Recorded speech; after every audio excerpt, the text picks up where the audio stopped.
In this video, I'm going to talk about compound interests. Let's start with the formula for compound interests. It looks complicated with a lot of symbols, but let me try to break it up for you. First, the letter A stands for the amount accumulated at the end of the deposit period. That is, the final balance of your account. Next, the letter P stands for the principal at the beginning of the deposit term. That is the amount you initially deposited into the account. Clearly, A should be bigger than P, so we need to multiply something greater than 100% in order to obtain A. How can we ensure that this is greater than 100%? We start with 1, which is exactly representing 100%, and on top of that, we add something to it. What is this something that we are adding? Of course, it is related to the annual interest rate. Please note that the R is written in decimal form. For example, instead of writing 5%, we should write 0.05 for R. This annual interest rate is nominal, meaning that it is the original rate posted by the bank. It is not the APY, the annual percentage yield, which we are going to talk about in a future video. Now we come to M. M represents the number of compounding periods inside a year. Here are some examples. If the interest is compounded monthly, then because there are 12 months inside 1 year, there will be 12 compounding periods in a year. If the interest is compounded weekly, then because each week the interest is compounded once and there are 52 weeks in a year, M will be 52. Similarly, if we say compounded daily, then M will be 365. Compounded quarterly is a little bit trickier. Sometimes people would put M equals to 3 because they thought that 1 quarter contains 3 months, but that is the wrong way of thinking about it. When we say compounded quarterly, then because inside 1 year there are 4 quarters, there will be 4 compounding periods. Lastly, if we say compounded semi-annually, M will be 2, and if we say compounded yearly, then M will be 1. Why is this R, the annual interest rate, is divided by M? It is because there are M compounding periods inside a year.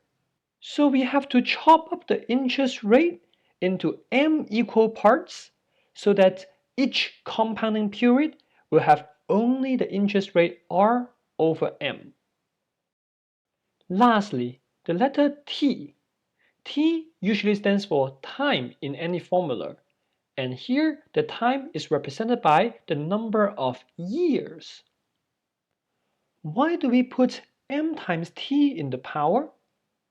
Actually, M times T is usually denoted by N as well, representing the number of compounding periods in the entire deposit term. Think about it. T represents the number of years, and M stands for the number of compounding periods within a year. So if you multiply these two together, that is representing the total number of compounding periods. The reason that we put this N in the power is because in each compounding period, we have this multiplication factor. After N compounding periods, the multiplication factor will be self-multiplied N times. Now that we understand every symbol in this formula, let's see some application. Let's take a look at the following example. Jared deposits $5,000 into the bank with interest rate 2% compounded daily. This $5,000 is the principal, P. So we put down 5,000 in this position. and we multiply the multiplication factor, which always starts with 1 plus. The interest rate is 2%, so we put down 0.02 in this position. And it should be divided by m, the number of compounding periods inside 1 year, which is 365 because it says compound daily, and there are 365 days in a year. In the exponent, it should be m times t, so we will have 365 times the number of years, which is 8. This represents the total number of compounding periods in 8 years. This formula will calculate the amount in the bank account after 8 years. If you plug it into the calculator, it will be roughly 5,867.53. Let's look at another example. Jennifer paid $20,300 to the bank to pay off a loan that she secured 2 years ago. The interest rate was 12% compound quarterly. This $20,300 is the amount that occurred at the end of the borrowing term. Therefore, this $20,300 should be the A. So we should put this number in this position. How about P? This P should be the amount occurring at the beginning of the borrowing term, which means the size of the loan. Because it is an unknown, we are going to leave it as P.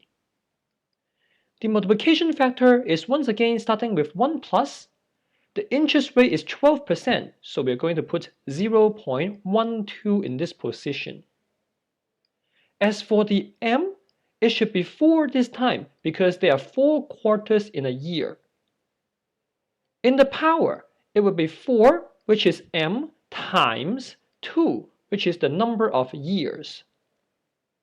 In order to find p, we should divide this factor over to the other side. And if you plug it into the calculator, we would get p is roughly $16,025. Thank you very much for watching. If you like this video, please subscribe to our channel and we will learn more fun math together. Thank you.